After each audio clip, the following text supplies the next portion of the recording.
और खबर है मध्य प्रदेश से जहां वक्फ बिल गरीब मुसलमानों के हित में लाया गया। इस बिल के माध्यम से वक्फ बिल की प्रॉपर्टी का फायदा अब केवल 10 या 20 परिवार को नहीं बल्कि लाखों मुसलमानों को होगा।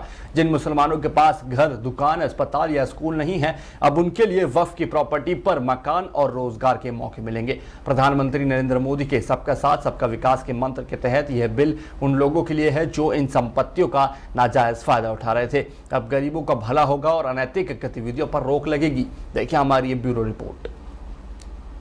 वक्फ बिल पेश हुआ है, क्या कहेंगे इसमें? क्या देखिए, जो वक्फ का बिल है वो गरीबों के लिए हित में बिल है। वो उन लोगों के लिए बिल लाया जा रहा है जिन लोगों का भला और उत्थान होने वाला है। इसलिए भारत सरकार इस बिल के माध्यम से अभी वक्फ की प्रॉपर्टी को 10, 20, 25 परिवार उसका नाजायज फायदा ले रहे थे। अब वक्फ की प्रॉपर्टी का आम मुसलमान उसका फायदा लेगा।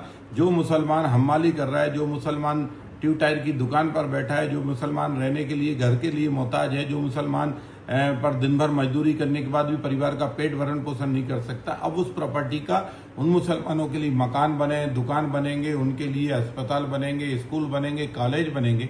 और इसलिए वक्फ का बिल 10, 20, 50, 100 मुसलमानों को बिल लाने के लिए है और करोड़ों मुसलमानों के लिए उत्साह और आनंद का बिल है, क्योंकि उनका हित होगा, उनके परिवारों का भरण पोषण होगा।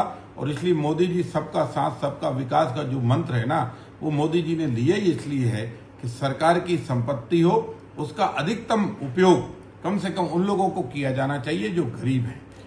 इस बिल से मस्जिद और कब्रिस्तानों को खतरा नहीं है। इस बिल से खतरा उनको है जो अभी तक वक्फ की प्रॉपर्टी को खा रहे थे। अब उनको खाना बंद होगा और खाने वालों को जेल जाना पड़ेगा। और गरीबों का इस बिल के